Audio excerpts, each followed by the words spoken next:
First off, don't stop clapping. Ed Ben-Gad is in the house.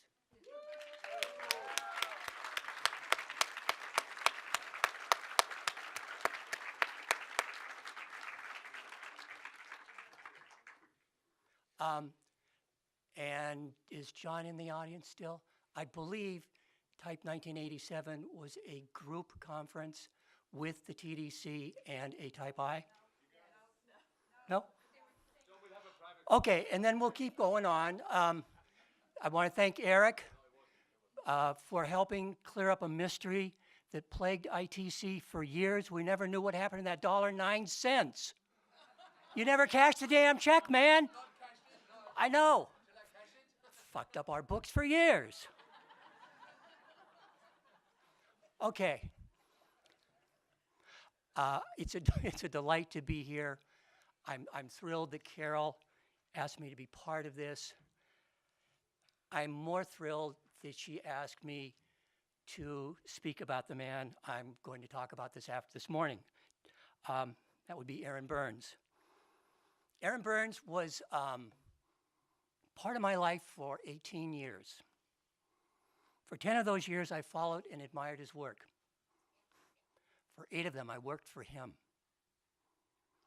In addition to being one of the founders of ITC International Typeface Corporation, Aaron was the heart and the soul and the driving force behind that company. He dedicated his career to the typographic arts. His ceaseless mission was to improve the quality of typographic communication and to provide graphic designers with a rich palette of typeface from which to choose.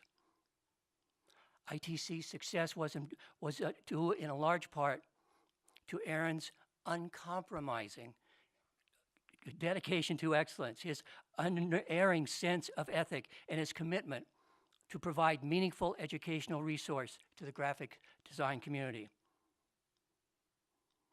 Aaron was also a believer in me. He took me under his wing.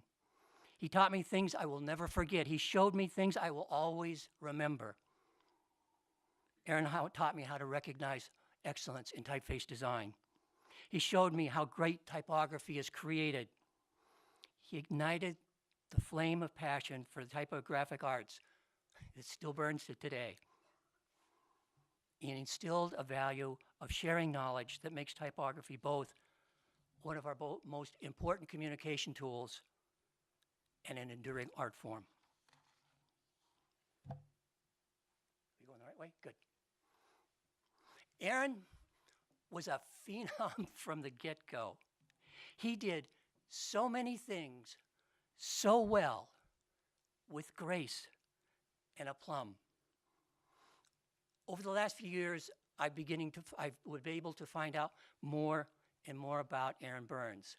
And thankfully, just the last month, I was able to spend a better part of a day with his daughter, Lori Burns, and learned even more. 40 minutes is nowhere near enough time to tell the full story of Aaron's accomplishments and influences. So I'm going to sort of make this a little bit short, and hopefully there will be a monograph later on about Aaron Burns and a presentation, if I'm very lucky, also at TypeCon later this year. It will be a different presentation.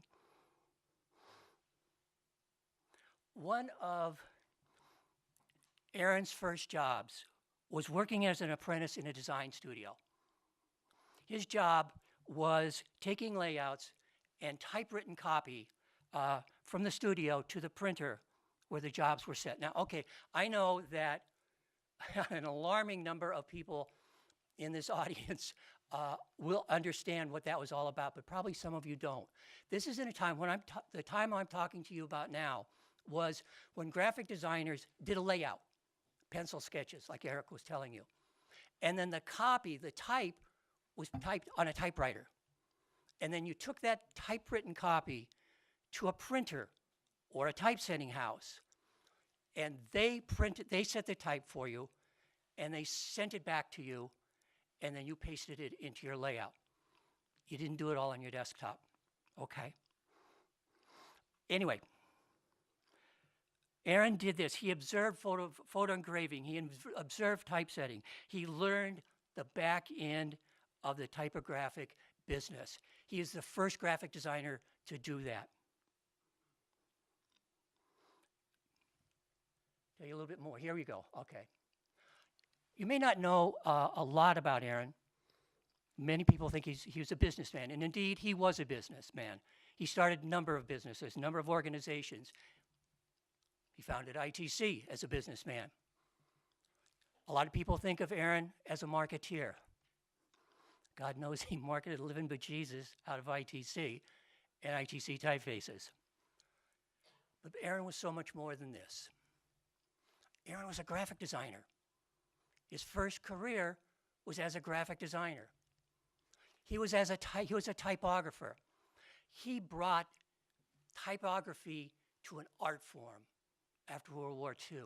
It wasn't just simply typesetting. He made it something lovely and exquisite. He was an educator. Aaron brought education into every career thing that he did. That was part and parcel of what he was about. And the reason for that was he so believed in the value of typographic excellence and great graphic design. And you can't get that unless you teach people what it is. That's my take at Trump. Aaron was a visionary. He was a visionary when he founded ITC. He was also a visionary in another way. I'm going to tell you that story in a little bit. Aaron was a tastemaker. Aaron was a patron of the typographic arts. And I'm going to tell you a little bit about that in a bit.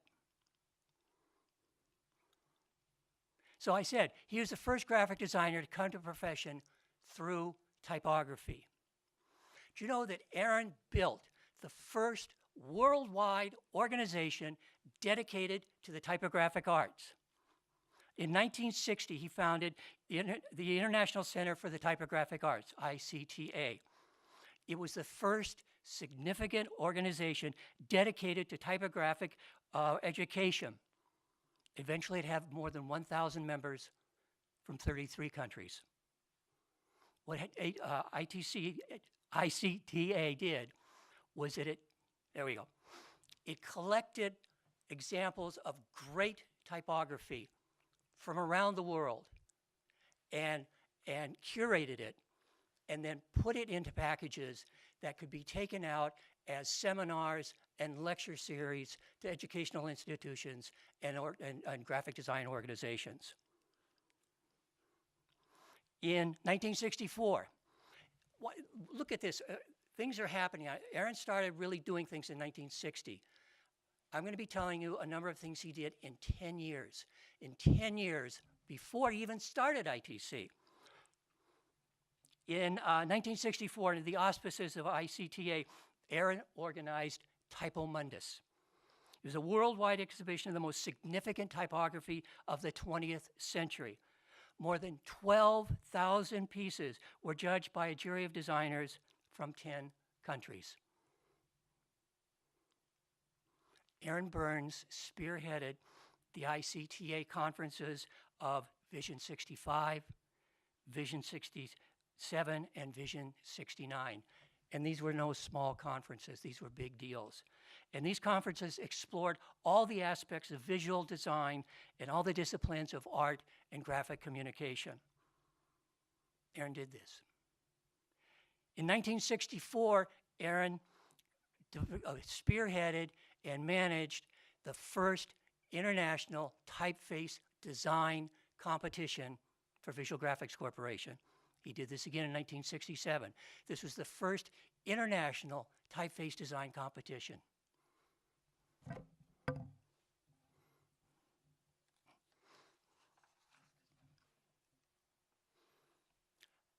That was all before he founded ITC. Let me tell you a little bit about Aaron and the TDC, the Type Directors Club. In 1956, he organized a lecture series called Inspired Typography 2666. And the concept was to provide educational lectures about typography from around the world. In 1956, America was pretty insular. It was after World War II. They were mostly worried about taking care of themselves, and they weren't looking outside their borders. Erin saw what was going on outside the borders of the United States. He said there's things out there you need to see, you need to be aware of. And doing this was the very first.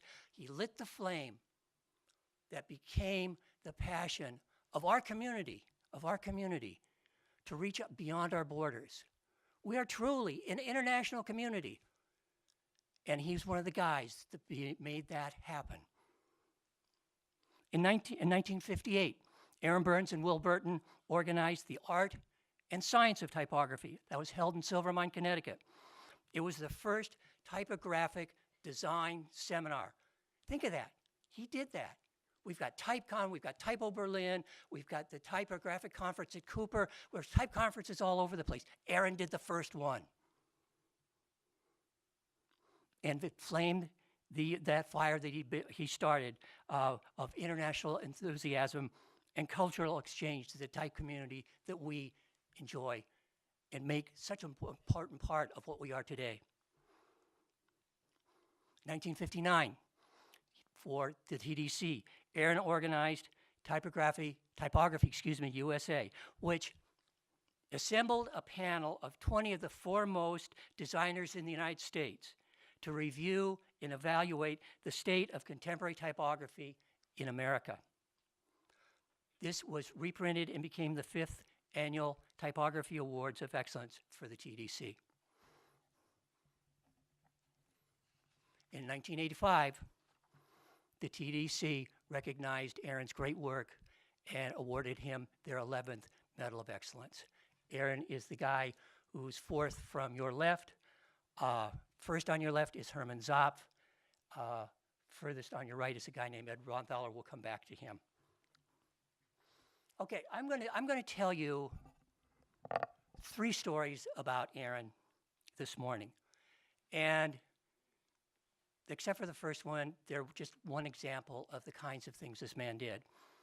And I think they'll give you an idea of who he was and what drove him. I'm going to tell you a little bit about International Typeface Corporation and the founding of it. I'm going to give you one example of Aaron Burns' visionary abilities. I'm going to give you one example of him being a patron to the typographic arts. Aaron did a lot of things with type before he founded ITC, and you could kind of trace back to maybe one business or one thing he did that was the beginning. I'm kind of choosing this one. This was Aaron Burns and Company, and it was a subsidiary of one of the largest type houses here in New York City, Rapid Typographers. And back then, if you were a designer, you could send your typewritten copy to Rapid Typographers, and they did a good job. They would set the type, Helvetica 9 on 11, whatever, and would send it back to you. But if you wanted typography that sang, you'd send it to Aaron Burns and Company. And he'd make sure the type was spec'd correctly. And he'd send it down to the typesetting floor. And he'd look at those proofs, and he'd edit those proofs, and he'd send them back down again. And you were assured, if you ordered something from Aaron Burns and Company, it was the best that New York had to offer. Well, one of the people that ordered from Aaron was Herb Lubalin. In fact, Herb Lubalin and Aaron Burns go way, way back. Little known, Aaron Burns was an assistant to Herb Lubalin at Sutherland Hennessy. Okay, so I think this is where it started. And the idea grew that special typographic handling grew into special typefaces with his partnership with Herb. And special typefaces grew into an important partnership. And that became Lubalin, Burns, and Company.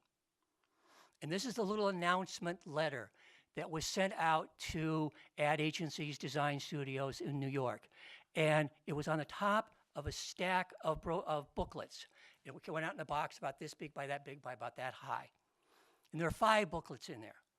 And in those 5 booklets, they explained what Lubell & Burns and Company was about.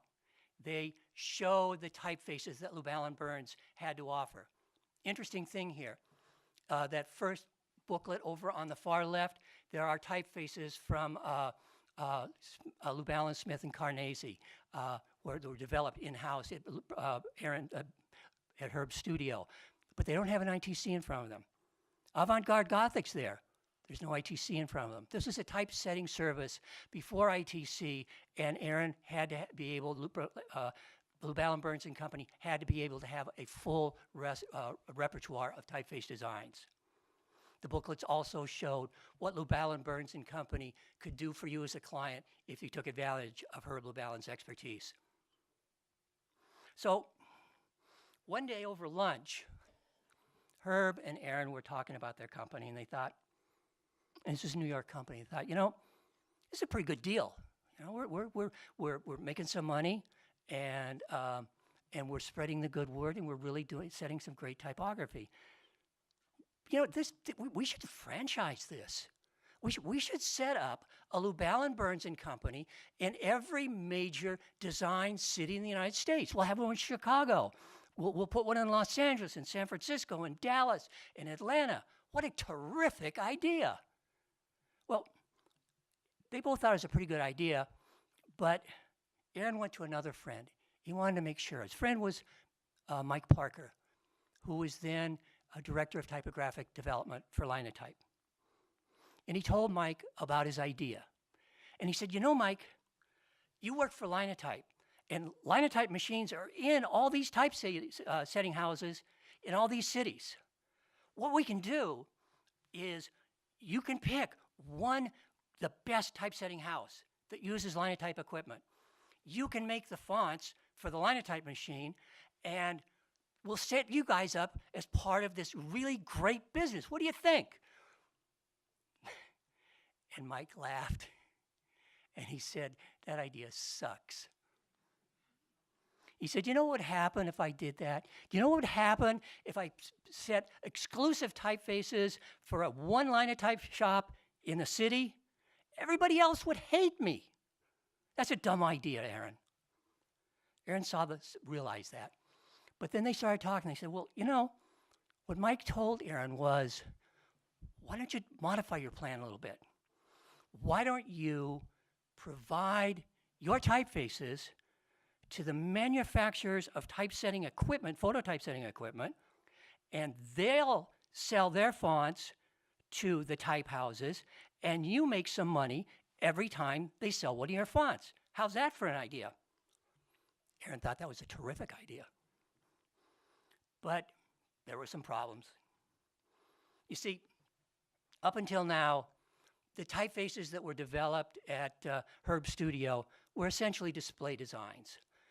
And they were able to test those designs in a machine called a phototypositor. And the font was basically a 2-inch film strip. And it was pretty straightforward to make one of those guys. And there wasn't a whole lot of technology involved.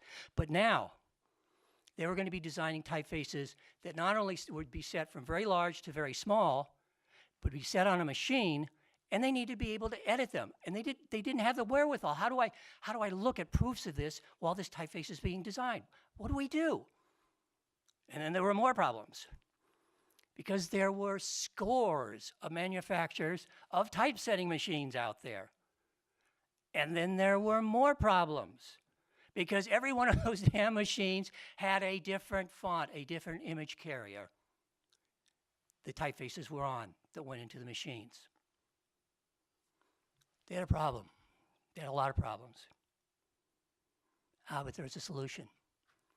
And the solution was this man, this company, and this machine. The man is Ed Ronthaler. He's the founder and was the CEO of Photolettering Inc., and was, before that, a salesman for that machine on the far right up there. That's a Rutherford photo typesetting machine. And early in his career, Ed's job was salesman for the Rutherford Typography Company. And he couldn't sell a damn one of those machines. He couldn't sell one of them. Well, he was also an entrepreneur. He said, well, if I can't sell them, I'll use them. And Ed Ronthaler started the first photo typesetting shop in New York City, Photo Lettering Inc. And he set the type on the Rutherford machines. And as a result, he knew how to make fonts that could be set at very large and very small sizes, and it answered the major problems. He also knew how to provide analog art, that's black stuff on white paper, to these manufacturers of typesetting machines so that they could take that and incorporate it into their fonts. Their problems were solved. So in 1971, Herb Lubalin, Ed Ronthaler, and Aaron Burns founded International Typeface Corporation. And it became a typographic juggernaut.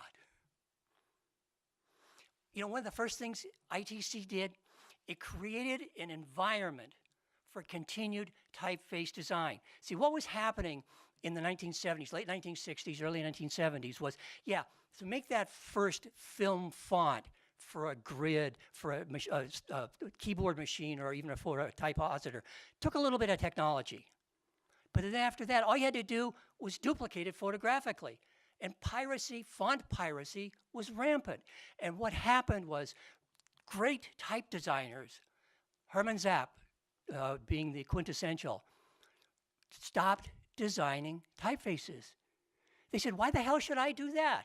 I mean, you know, as soon as I design a typeface, somebody's going to steal it, and I don't have any money. I'm not going to do that anymore. Full disclosure, I was a type designer at that time, not a very good one, but I knew that I couldn't get any money from Harper's Bazaar or Fat Albert or Epic Shaded or Bunny Ears or any of the great typefaces I designed. So I went to work for CompuGraphic because they paid me money to do it. ITC had agreements with all these companies that you will not copy typeface designs. And he brought people back into the craft of typeface design. He established fair compensation for typeface designers. It used to be before you either worked in a typesetting firm like Linotype or Monotype, and you had a living wage. If you were an artist on the outside, there were all these people trying to take advantage of you. It's like a senior in college, design student. Well, I like Eric said, I can make you famous. I'll give you $500 for that typeface, but it's going to make you famous. ITC established fair compensation for typeface designers. Every time ITC got a royalty, a portion of that went to the designer. ITC published the most important typographic journal the world has ever seen, before or since. Sure, Monotype did the Recorder, Linotype had his magazines, but they were mostly about machines. For over 25 years, 4 times a year, UnLC was published. Erin used to like to say that it was had a pass-along readership of 1 million. I don't know how true that was, but I do know that we published and mailed out over 250,000 of those suckers every quarter. That's a lot of stuff. But like the man said, there's more. He built an awareness of a larger typographic community, a community outside the shores of the United States. Sure, a lot of the designers were from North America. Ed Benguet, bless his heart, Herb Lubalin, Tony Stan. But what about Albert Botan, Aldo Dovarese, Dave Ferry, Herman Zapf, Kurt Vitamin, Jean Renaud Cuaz, Colin Briglow, Michael Gills, Jovica Veljovic, Phil Grimshaw, Jose Mendoza, and, oh yeah, Eric Spiekerman. Erin saw the value of excellence and talent and art beyond the shores of America. He did the opposite of build a wall.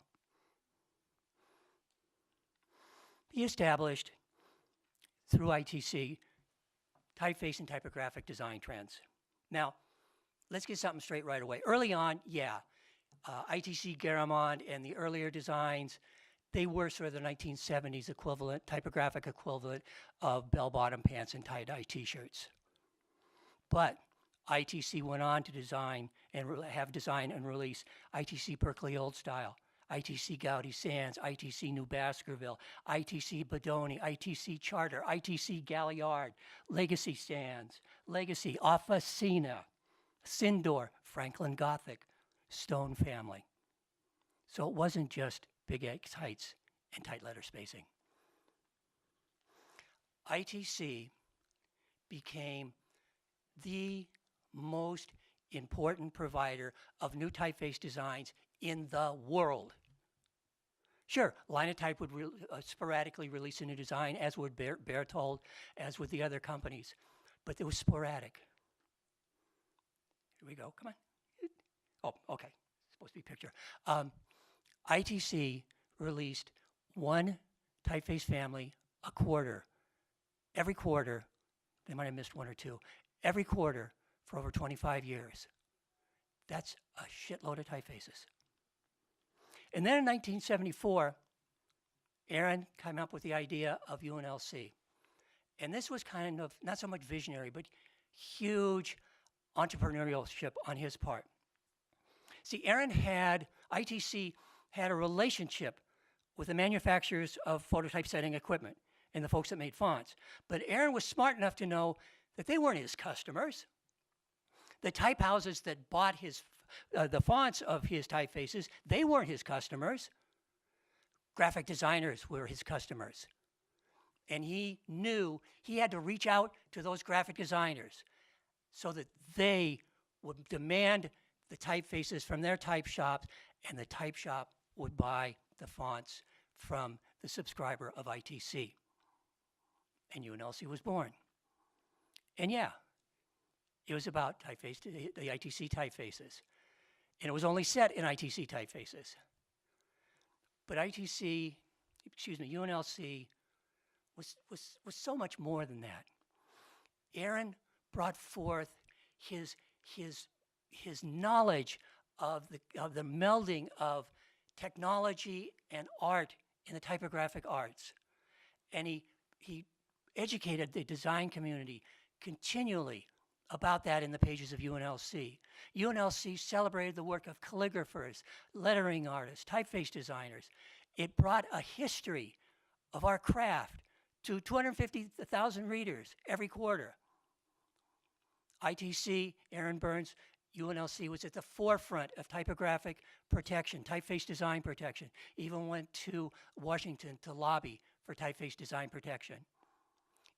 UnLC celebrated the work of photographers, of illustrators, and also kept coming back to the importance of education, because you can't have great typography unless you've got young people that know what it is. And then there are the typefaces. They started out with two typefaces, Avant-Garde Gothic and Souvenir, and a bunch of display faces. And then after that, as I mentioned, every quarter for over 25 years, they brought out a new typeface design. ITC was purchased by Monotype in 2000. What you may not know is that Monotype continued to add typefaces into the ITC library for 10 years after that. There are now over 1,500 typefaces in the ITC typeface library. This is the last, William Lucas. It was designed by Martin Waite.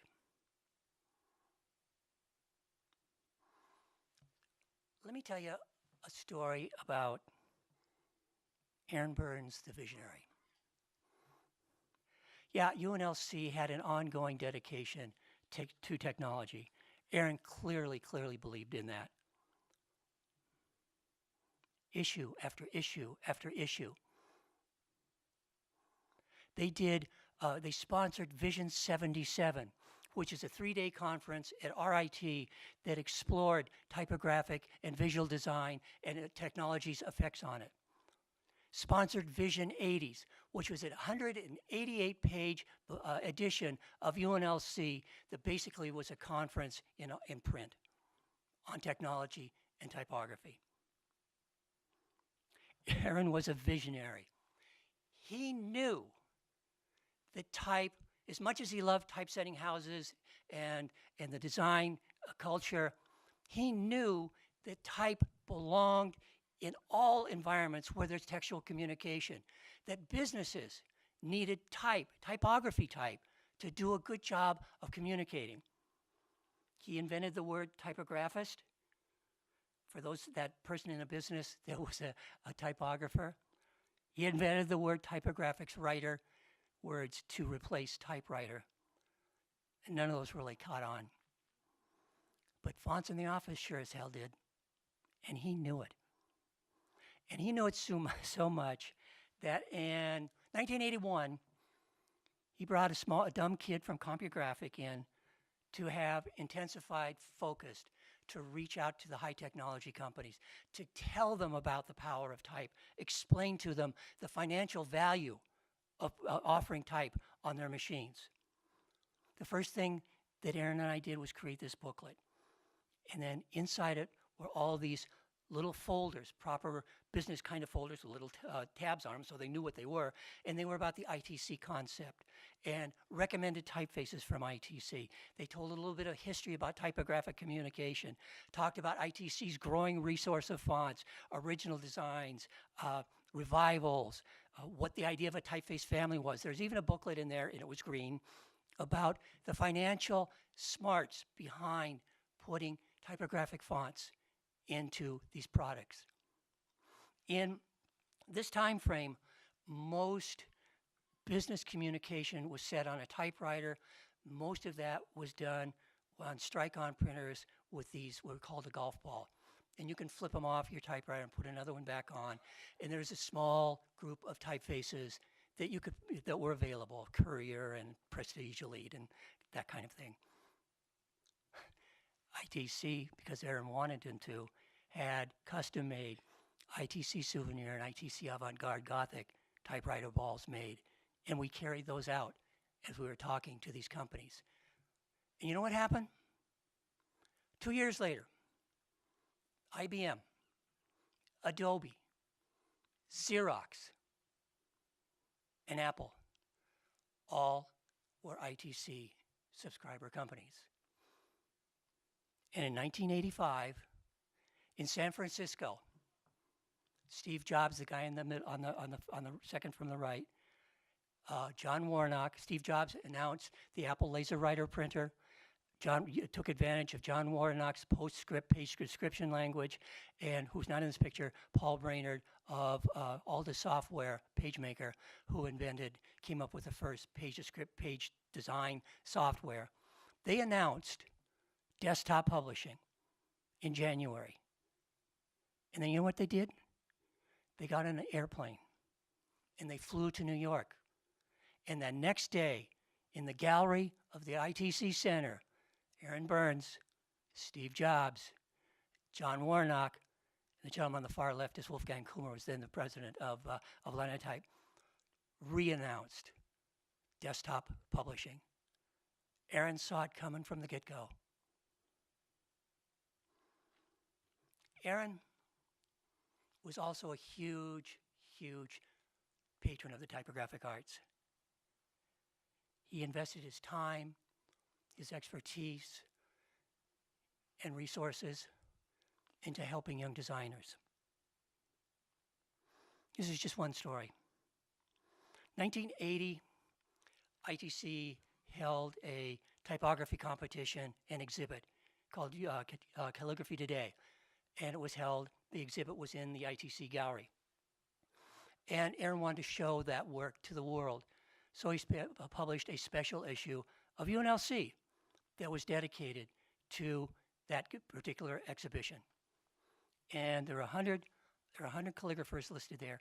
Way down toward the bottom is a guy named Jovica Veljovic. Jovica was a young Serbian calligrapher. And like so many lettering artists of the time, Jovica dreamed of working in her Blue Balance studio. But on top of having no money, not knowing anybody in New York, he lived in Serbia. Now, it was the introduction of his teacher, the great Israeli typographer Henry Friedlander, who reached out to Aaron Burns. And it was Aaron Burns' generosity that brought Ivica to the United States and put him in a hotel while he was here and set him up to meet a number of design studios. One of them was Herb Lubalin. And they met, this is the work of Ivica. They went to New York. And they had lunch, Aaron and Ivica, at Herb's house on McDougal Street. Ed Bengat, I don't know if you remember, you were there. Okay, I knew you would. The meeting went well. And it was clear that Lubalin wanted to hire Ivica. In fact, Ivica remembers that Ed said, I think we can make a place for him at your studio, Herb. I'll clean off a desk. But it wasn't to be.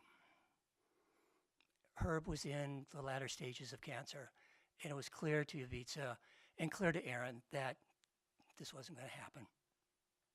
So they went back to Aaron's office. And Aaron's office, he had a sort of a big desk that he sat behind. And then off the front of it was like a conference table, and that's where he'd have meetings and such. And they went back to his office. And Ivica tells the story that Aaron began taking specimen books off of his shelf and opening them up and showing all these typefaces to Ivica. And he said, Ivica, you can do this. Why don't you think about becoming a typeface designer? And Ivica said, how can I do this with all these great typefaces that have already been done? Where do I fit in? But he also said that he was scared and he was determined, and most important, Aaron believed in him. So Ivica went back to Belgrade and he taught himself typeface design, and Aaron helped him through that process. And the first design that he did was released in 1984, ITC Veljovic, which was followed by ITC Esprit, which was followed by ITC Gamma. Ivica went on to design typefaces for Adobe. Exponto was one of the first multiple masters typefaces. More recently, he's designed Agmina, Libel for Linotype. His typefaces are award-winning. They've been recognized by A-Type I and the TDC. Now, granted, it's an interesting thing. Helvetica sells pretty much equally on both sides of the Atlantic Ocean. There are typefaces that sell much better in North America than they do in Europe, and vice versa. And Ivica's typefaces have, I would say, a modest following in the United States, but they sell like crazy in Europe. And today, Ivica's still designing type. Actually, this is a working title. It's not titled Escrito. This is a very early showing of it. There's going to be a lot of work done on it. And it's probably going to be released as a typeface called Morande, and that'll be, I think, sometime this summer. And he's going back, and on his first two typefaces, ITC Veljovic and ITC Esprit, has gone back and taken those phototype fonts and upgraded them for digital technology. That's just one story of many, where Aaron invested his support, time, and influence in the future of our community. Aaron Burns, one of the most important and influential people in the modern typographic arts. Thank you.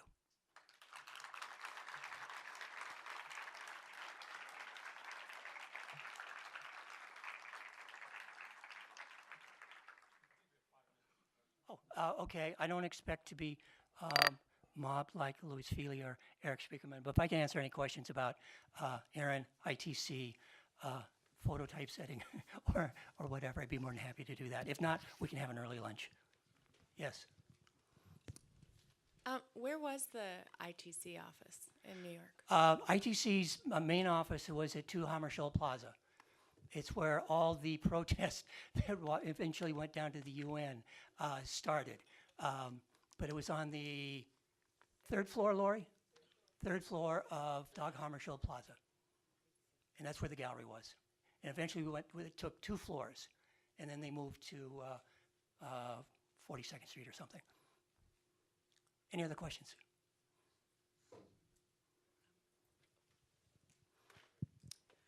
We have, Type Directors Club had their exhibits at ITC Gallery for many years. My first was in '83 with TDC 29.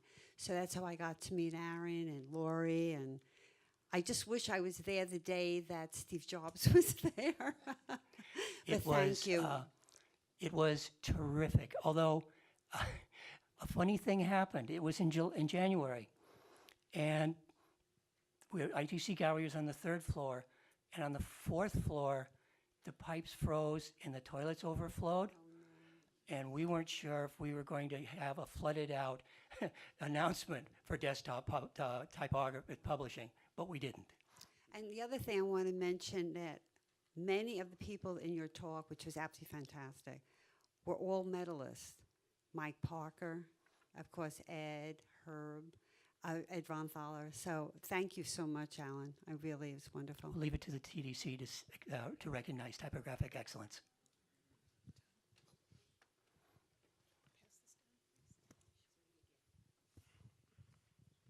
Well, I actually was there for that press conference with Steve Jobs and John Warnock.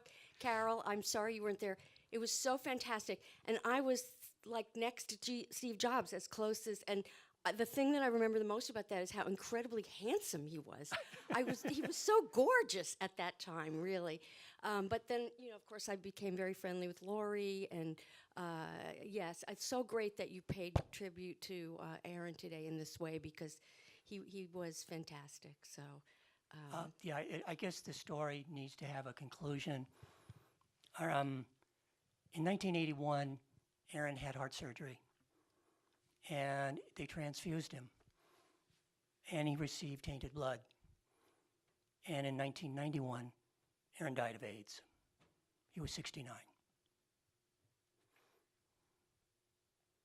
Mic drop, time for lunch.